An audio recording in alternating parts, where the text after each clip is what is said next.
여러분이 오늘 읽으신 말씀을 보면 창세기 41장 끝부분의 말씀, 거기에 분명히 기근 재난이 있었습니다.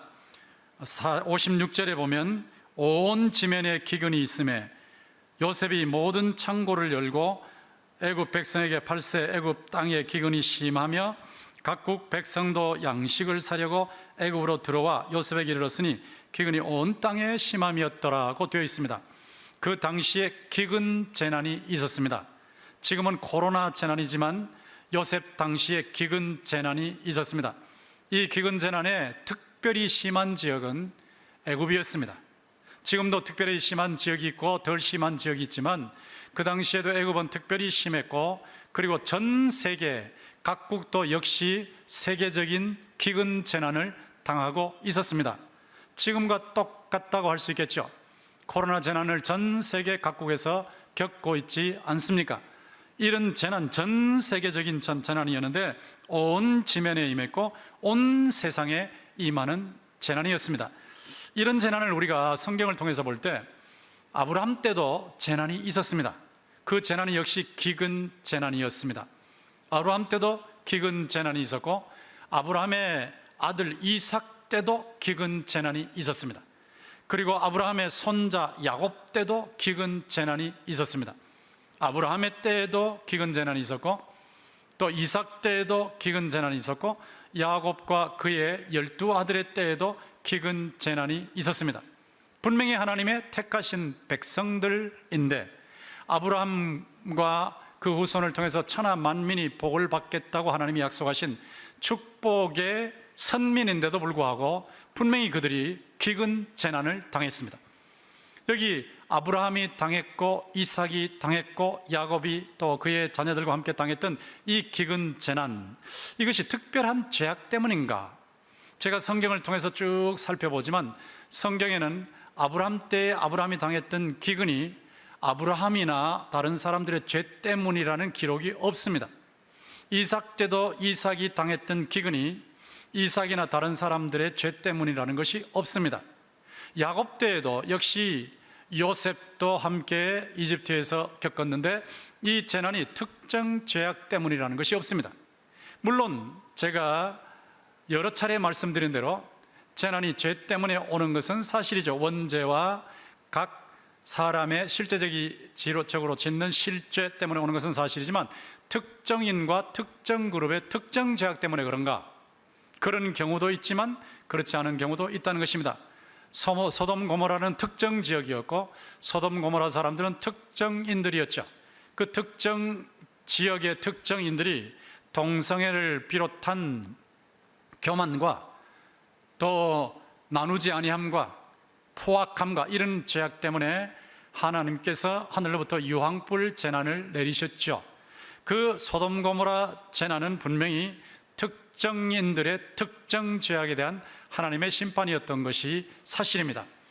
그러나 야곱 시대 또 이 요셉 시대의 기근 재난은 하나님의 백성들이나 주변 사람들의 죄악 때문에 임한 것이 아니었습니다. 제가 여러 차례 말씀드렸지만 우한과 대구의 시민들과 또 경북의 도민들, 이런 사람들이 특별한 죄를 지었기 때문에 이렇게 심한 재난을 당하는가? 그것은 결코 아닙니다. 예수님께서 말씀하신 대로 우리가 다 회개하지 않으면 다 망하리라고 하시면서 우리 모두가 다 하나님이 기뻐하시는 열매를 맺어야 된다고 하시지 않았습니까? 하나님께서 모든 국민들을 경성시키시고 모든 성도들을 세속의 깊은 잠에서 깨우셔서 철저하게 회개하고 또 열매 맺는 의로운 삶을 살도록 하신 것은 분명하지만, 그러나 이 대구 지역이나 경북 지역의 특별한 죄악 때문에 이런 재난이 임한 것은 아닙니다. 야곱 시대에 임했던 기근 재난도 똑같은 원리라는 것을 알 수가 있습니다. 그런데 이 특정 지역 특정인들의 특정 죄악에 대한 특별한 심판으로 임한 재난은 아니었지만 그러면 그것이 왜 임했는가 하는 것입니다. 그것은 분명히 하나님의 특별한 목적 때문에 임했습니다. 죄는 아닌데 하나님의 목적이 있었다는 것이죠. 특정 죄는 아닌데 하나님의 특별한 목적이 분명히 있었다는 것입니다. 하나님께서 바로 왕으로 하여금 2번 꿈을 꾸게 하셨죠. 여러분 잘 아시는 대로 아주 살찐 7마리 암소가 먼저 바로의 꿈에 보였고, 다음에는 아주 파리한 7마리 암소가 보이지 않았습니까? 그런데 나일강에서 나왔던 그 7마리 파리한 암소가 7마리 먼저 나왔던 살찐 암소를 삼키는 그런 꿈이 있었지 않습니까? 이런 꿈을 요셉이 해석했죠. 근데 요셉이 해석할 때 그 앞에 나오는 살찐 7암소는 7년 흉년입니다. 그리고 뒤에 나오는 그런 아주 파리한 7암소는 앞에는 풍년이고 뒤에 나오는 것은 흉년입니다. 7년 흉년입니다. 그런데 흉년이 얼마나 심한지 7년 풍년 동안에 있었던 것 생각지도 못할 정도로 아주 극심해질 것입니다. 바로 왕께서 2번이나 꿈을 꾸신 것은 하나님께서 하실 일을, 속히 하실 일을, 반드시 하실 일을 확실하게 하시기 위한 것입니다 라고 요셉이 해석하지 않았습니까? 근데 그렇게 요셉이 해석할 때 제가 주목해서 봤어요. 근데 거기 계속해서 반복해서 나오는 말씀이 있었습니다. 그것이 무엇이냐면 하나님께서 그분이 곧 하실 일, 이것이에요. 그분이 곧 하실 일, what he is about to do, 이거 핵심이에요. 하나님께서 곧 하실 일. 그러니까 바로 왕의 꿈을 통해서 그 두 꿈의 핵심은 사실은 7년 흉년에 있었죠. 7년 흉년을 통해서 하나님께서 하실 일을 보여주신 것이라는 겁니다. 7년 흉년 기근 재난을 통해서 하나님께서 하실 일이 있었다. 하나님께서 특별히 하실 일이 있었다. 여기 이 부분을 여러분이 분명히 보셔야 돼요. 아까 창세기 45장도 여러분이 같이 읽으셨습니다마는 창세기 45장에 보시면 요셉이 자신의 정체성을 형들 앞에 드러내면서 하는 말이 무엇입니까? 5절에 보면 당신들이 나를 이곳에 팔았다고 해서 근심하지 마소서, 한탄하지 마소서. 하나님이 생명을 구원하시려고 나를 당신들보다 앞서 보내셨나이다. 여기 하나님이 나오죠? 하나님이 나와요. 기근이 나오는데 분명히 하나님이 나와요. 그 다음에 7절에도 보면 하나님이 큰 구원으로 당신들의 생명을 보존하고 당신들의 후손을 세상에 두시려고 나를 당신들보다 먼저 보내셨나이다. 여기도 보면 하나님이 나오지 않습니까? 하나님께서 무슨 큰 일을 하시기 위해서 지금 기근 재난을 활용하고 계신다는 거예요. 하나님께서 기근 재난을, 이게 악인데 악을 만드신 것은 아니지만, 그러나 하나님께서 기근 재난까지 통제하셔서 하나님께서 큰 일을 하시고 계신다. 여러분들이 지금 코로나 재난을 재난으로만 보시면 안 된다는 말씀을 제가 서론에서 분명하게 해드리지 않았습니까? 코로나 재난을 현상으로만 보시면 안 됩니다. 하나님께서 이 재난 현상을 통해서 지금 작업을 하시고 계십니다. 구원의 작업을 하시고 계시는데 그 구원의 작업이 무엇인가 하는 것을 우리는 유심히 살펴야 합니다. 영적인 눈으로 하나님의 구원의 작업이 무엇이냐 하는 건데, 놀라운 사실은 무엇이냐면 하나님께서 악을 바꾸어서 선으로 만드신다는 거예요. 전화위복을 하신다는 거죠. 여러분 그냥 얼른 보시면 재난으로만 보이고, 재난은 이건 악이다, 나쁜 거다, 사람들이 보기에 좋지 않은 거고 우리에게 불행한 것이다, 이렇게만 보실 수 있지만, 물론 재난은 나쁜 것이에요. 이 재난은 나쁜 것이지만 하나님께서 재난을 만드신 분은 아닙니다. 하나님은 재난, 악, 이것의 장본인이 아니십니다. 하나님은 재난을 만드신 분은 아니시지만 이 재난은 왜 인간에게 왔냐라고 할 때 인간의 죄 때문에, 전반적인 죄 때문에 온 것은 사실이지만 어떤 경우에는 특정인의 혹은 특정 그룹의 특정 죄 때문에 온 것은 아니라고 분명히 말씀드리지 않았습니까? 그런데 그 재난이라는 악을 하나님께서 통제하신단 말이에요. 사람이 통제하는 건 한계가 있어요. 대통령이 통제하는 건 한계가 있어요. WHO, 그 세계보건기구의 대표도 손을 놓고 있을 정도로, 자기가 통제하지 못하겠다고 할 정도로 엄청난 지금 재난이 아니겠습니까? 사람이 통제하는 데는 한계가 있지만 하나님께서는 지금도 이 재난을 통제하고 계시고 마침내 좋은 선한 결과를 만들어내실 줄 믿습니다. 하나님이 지금 구원하시고 계시는 거예요. 한쪽만 보시면 안 된다고 제가 계속 말씀드리고 있죠. 분명히 재난을 재난대로 지금 통제하시면서 한편으로는 엄청난 작업을 하시고 계신다 하는 것입니다. 하나님께서 악까지도 통제하신다는 것을 명심하셔야 돼요. 이 재난은 악이에요. 도덕적인 악이 아니고 이 고통이라는 악인데, 하나님께서는 재난이라는 것도 통제하셔서 하나님의 백성들을 구원해 나가시는 작업을 하시고 계신다. 그렇다면 하나님께서 허용한 기근 재난을 통해서 하나님께서 무슨 작업을 하셨냐? 라고 하시는 겁니다. 저는 이 기근재난에 대해서 쭉 한번 연구를 하면서 너무너무 깜짝깜짝 놀랐습니다. 전체를 보게 되니까요. 제가 재난이라는 주제로 성경 이 부분을 보게 되니까 과거에 보이지 않았던 부분들이 보이기 시작하더라고요. 하나님께서 이 기근재난을 통해서 하신 놀라운 일이 무엇이냐면 목동 요셉을 국무총리로 세우셨다는 거예요. 이 단기적인 목적인데요, 단기적인 목적도 있고 장기적인 목적인데 일단 요셉을 국무총리로 세우셨다는 겁니다. 하나님께서 요셉을 기근 전에, 기근이 일어나기 한 20여 년 전에 먼저 이집트로 보내셨어요. 먼저 이집트로 보내셔서 준비를 다 시켜놓으시고 훈련을 다 시켜놓으시고 그 다음에 요셉을 국무총리로 세우신 것입니다. 하나님께서 요셉이 우리식으로 말하면 경호실장, 대통령 경호실장 집에 가서 총무로 일을 하게 하시고 그 다음에 억울한 누명을 뒤집어 쓰고 감옥에, 왕립 감옥에 들어가서 거기 들어가서 또 2년여 동안 고통을 당하게 하시고 그래서 함께 합쳐서 한 13년 동안 고통을 당한 후에 그 다음에 7년 풍년이 지났으니까 20년이 지난 거 아닙니까? 그러니까 20년 동안 준비를 다 시켜놓으시고는 요셉이 국무총리로 들어서는데 바로 기근을 사용하셨다는 거예요. 참 놀라운 일입니다. 기근재난을 사용하셨다는 거예요. 바로가 7년 흉년에 대한 꿈을 꿨는데 그 해석이 바로 요셉에 의해서 이루어진 것입니다. 요셉이 해석하면서 이 흉년을 통제하면서 국가를 다스릴 만한 지도자가 필요합니다라고 했을 때 바로 요셉을 세우지 않았습니까? 요셉을 세워서 대단한 인물이 되게 하신 거죠. 하나님께서 기근재난을 통해서 요셉을 갑자기 높이셨단 말이에요. 갑자기 아찔할 정도로 높이셨다는 거예요. 그 당시 애굽에서 국무총리라고 하면 전 세계 최강국의 국무총리입니다. 지금 미국의 프라임 미니스터입니다. 국무총리입니다. 미국의 대통령 밑에 있는 아주 높은 사람이에요. 이런 대단한 인물이 됐어요. 그런데 놀라운 사실은 요셉이 국무총리로 있는 동안에 전 세계 각국에서 사람들이 몰려왔어요. 다 몰려와서 요셉 앞에 절을 했어요. 그리고 그 당시에 전 세계 이 기근재난에는 전체를 요셉이 통제한 것입니다. 하나님께서 요셉을 통해서 전 세계의 기근을 통제하신 것입니다. 한번 생각해 보세요. 요셉은 당시 초강대국 이집트의 국무총리만이 아니었어요. 전 세계 국무총리였어요. 상상을 한번 해봐요. 기근재난만 보고 있으면 이게 안 보이지 않습니까? 그런데 기근재난을 통해서 일하시는 하나님께서 요셉을 전 세계 국무총리로 세우셨단 말이에요. 전 세계 국무총리를 세우셔서 전 세계의 재난을 통제하게 하신 겁니다. 여러분 한번 상상해 보세요.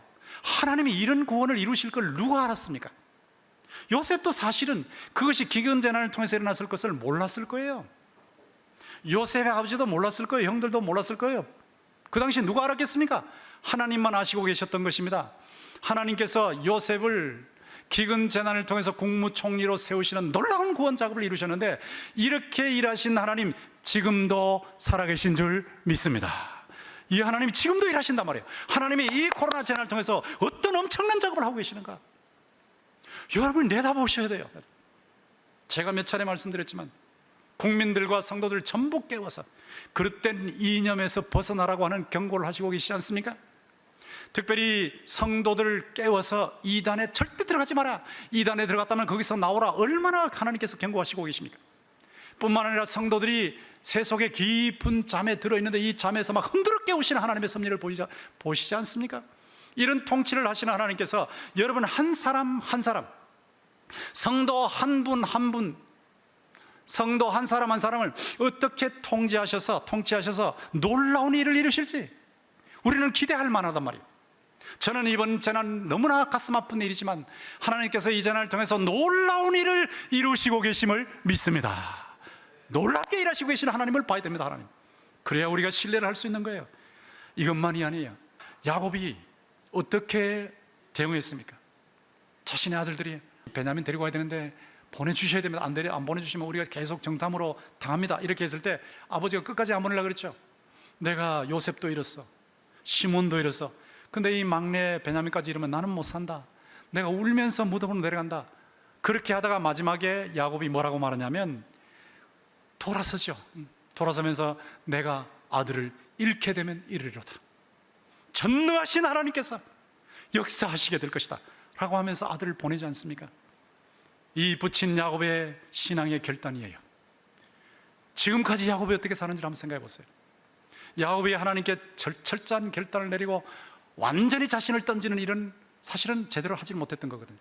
그런데 하나님께서 야곱으로 하여금 자신의 신앙의 결단을 내리게 하는데 자신의 인생 전체를 하나님께 던져놓고 하나님을 신뢰하면서 나가게 만드신 신앙의 결단을 내리게 하신 것입니다.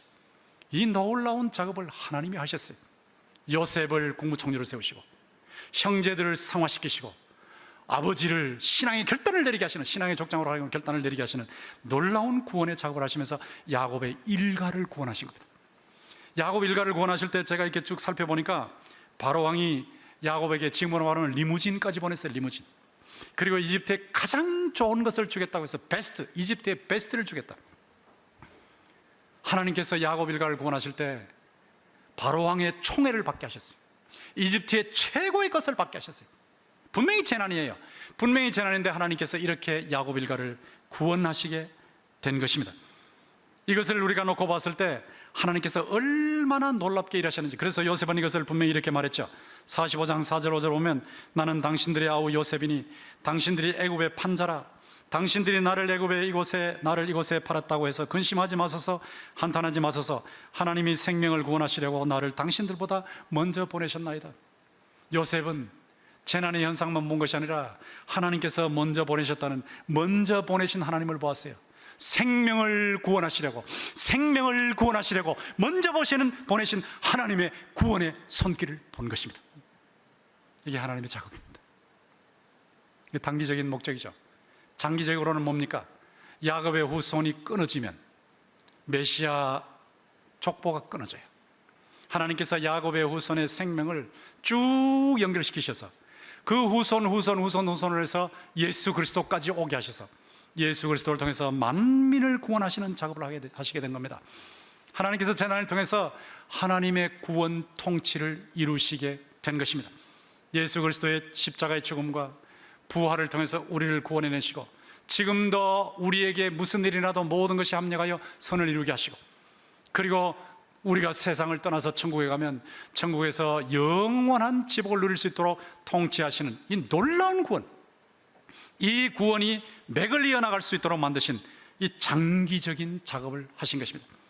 바울 사도는 구원에 대한 이런 깨달음, 유대인의 구원에 대한 이런 깨달음을 놓고 나서 이렇게 고백했죠.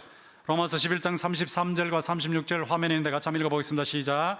깊도다 하나님의 지혜와 지식의 풍성하며 그의 판단은 헤아리지 못할 것이며 그의 길은 찾지 못할 것이로다.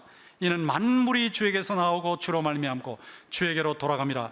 그에게 영광이 세세에 있을지어다. 아멘. 하나님께서 일하시는 구원의 손길, 그것을 보면 너무 깊어요. 너무 오묘해요. 하나님께서 이 코로나 재난을 통해서 분명히 일을 하시고 계시는데 그게 너무 깊단 말이에요. 너무 오묘하단 말이에요. 여러분이 깨닫기는 깨닫지만 다 깨닫지는 못해요. 다 깨닫지는 못해도 하나님께서 모든 것을 합력해서 선한 결과를 만들어내시는 줄 믿습니다. 모든 것이 하나님으로부터 나와요. 하나님에 의해서 진행되고 있어요. 하나님께로 돌아가요. 그래서 하나님께 영광이 세세에 있을지어다. 아멘. 이렇게 되는 겁니다. 재난에 대한 하나님의 원대한 목적, 그것까지 우리가 살펴보았습니다. 이것을 우리의 삶 속에 어떻게 적용할 수 있을까요? 우리가 재난을 볼 때 균형 잡힌 재난관을 가져야 합니다. 여러분, 재난을 볼 때 재난의 현상만 보시면 안 됩니다. 현상도 보셔야죠. 자연의 법칙, 하나님의 법칙을 따라가셔야죠. 그러나 현상 배후에 일하시는 하나님도 동시에 보셔야 돼요. 재난만 보시면 좌절해요.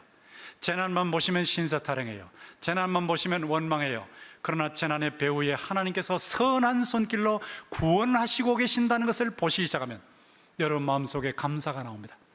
여러분 마음속에 하나님에 대한 신뢰가 생깁니다. 공포가 완전히 사라지고 하나님에 대한 기대가 생기게 됩니다. 여러분의 눈에 다 보이지 않지만 하나님께서 지금도 작업을 하고 계심을 믿습니다. 그 작업의 손길은 너무 선한 손길이에요. 깜짝 놀랄 만한 구원을 이루시는 손길이에요. 내가 먼 길을 다 행하고 난 후에 주님의 예배하심을 알리라 하는 고백을 여러분 모두가 하시게 될 겁니다. 동시에 우리는 철두철미한 재관을 가져야 합니다. 요셉의 형들의 죄를 보십시오. 20여 년 전의 죄지만 하나님께서 찾아내시지 않습니까? 요셉의 형들이 그냥 덮어놓고 살던 죄인데 하나님께서 기어이 찾아내시는 거예요. 끝까지 찾아내시는데 요셉을 통해서 회개를 시키시고 성화 작업을 하시지 않습니까? 분명히 그 작업을 하시기 때문에 우리는 죄에 대해서 덤덤하면 안 돼요. 아니 뭐 이거 괜찮겠지 그러면 안 돼요.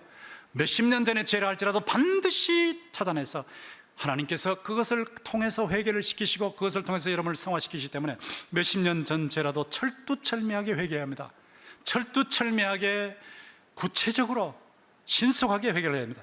민수기 32장 23절 외우기도 쉽죠. 3223인데요 민수기 32장 23절에 보면 너희 죄가 반드시 너희를 찾아낼 줄 알라. Your sin 너희 죄가 will surely 확실히 find you out. 너희들을 발견해낼 것이다.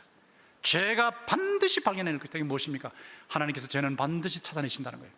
그러니까 우리가 죄를 대충 넘어가면 안 돼요. 죄를 짓지 않게 해서 몸부림을 쳐야 되고, 지었다면 예수 그리스도의 이름으로 철저하게 신속하게 구체적으로 해결을 해야 되고 하나님의 뜻을 따라가야 됩니다. 죄는 가지고 장난치는 것이 아닙니다. 동시에 우리가 받아야 할 교훈은 무엇이냐면 견고한 구원에 대한 확신이 있어야 돼요. 하나님께서 철저하게 구원을 하신다는 겁니다. 얼마나 놀랍게 구원하시는지. 저는 말씀을 준비하면서 하나님께서 야곱을 어떻게 보호하시고 구원하셨냐 하는 관점에서 한번 살펴보았어요. 야곱이 자기 형도 속이고 자기 아버지도 속이고 죄를 지었는데 도망갈 때 하나님께서 베델에서 나타나셔서 하늘에 닿는 사닥다리 그 꼭대기에서 여호와 하나님께서 말씀하셨죠. 함께 하시겠다고. 그리고 너의 후손을 아브라함에게 약속했던 대로 바다의 모래알처럼 하늘의 별처럼 많게 하시겠다고 분명히 이런 견고한 약속을 하셨는데 임재 약속을 하셨어요. 이 임재 약속을 받은 야곱이 바단 아람에 들어가서 라반에게 속임을 당하는데 계속 속임을 당하는 거예요.